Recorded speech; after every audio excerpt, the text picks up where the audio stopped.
Welcome to Living with the Times. Today we're going to look into the portion of Shalach, where we learn the whole incident of the spies that went to spy out Israel. They came back with a negative report. And at one point, God says to Moshe, I'm going to destroy this people and I'll make a new people from you. Start all over again. You'll be like Avraham Avinu. You'll be like the first Jew. I'll start all over. Interesting enough, this is not the first time that God has said this. At the right after the sin of the golden calf, God also, as it were, threatened to destroy the people, and he offered Moshe, I'll start a whole new people from you. And we know that in both cases, Moshe, who also was very upset at the people, but he begged for forgiveness and he gave reasons why God should forgive them. And in both cases, God acquiesced to Moshe's request.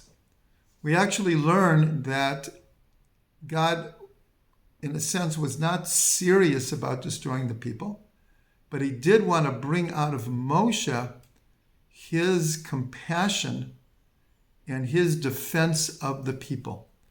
So in Parshat Shalach, God says, I will do according to your words. And actually, part of the conversation after Moshe begs for God's forgiveness, and God responds, I will do salachti k'devarecha. I will forgive according to your words. Well, these words are actually repeated on Yom Kippur many times. This idea of what we could learn from Moshe, that we also can ask God for forgiveness, not just for ourselves, but for the Jewish people, and in fact for the entire world.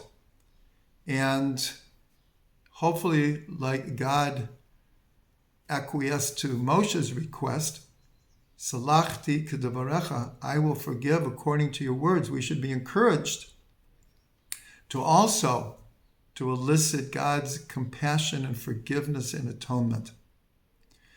As part of the conversation, and it's actually a long conversation between God and Moshe about the ramifications of this terrible sin of Israel, saying, we can't go to Israel, let's pick new leaders and go back to Egypt. So God at one point says, this people have tested me 10 times. So this idea should ring a bell about something we learn in Jewish tradition, is that actually God tested Avraham, the first Jew, 10 times. And here, God is saying, they have tested me 10 times. So we can learn something very, very deep here, is it's not just Moshe's pleading for forgiveness. I mean, we shouldn't minimize it. He saved Am Yisrael a number of times. But here, there's an illusion that there might be another reason that God is willing to forgive the people here.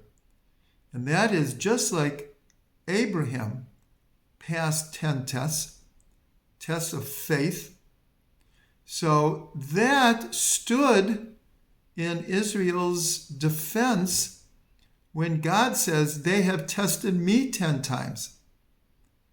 And just like Abraham was able to pass his tests in a certain way by God showing compassion on the people, even though he was tested 10 times with people's lack of faith, still he depended on what's called zchut avot, the merit of the fathers, our patriarchs and our matriarchs. And so this idea of zchut avot, that when Avraham passes his 10 tests, we learn in Hasidic thought, these 10 tests were not just for Avraham. We are all tested in different ways throughout our lives. And Avraham paved the way for us to pass our tests. He paved the way for us to have the strength, the faith, and the belief system that will allow us to conquer our fears, get through our obstacles, and pass our tests. So on the merit of Moshe and on the merit of Avraham, we should always remember that, but we should also remember that we also have a certain zchut, a certain merit that we can also ask for God's forgiveness and atonement for ourselves and for all of Israel and for the entire world.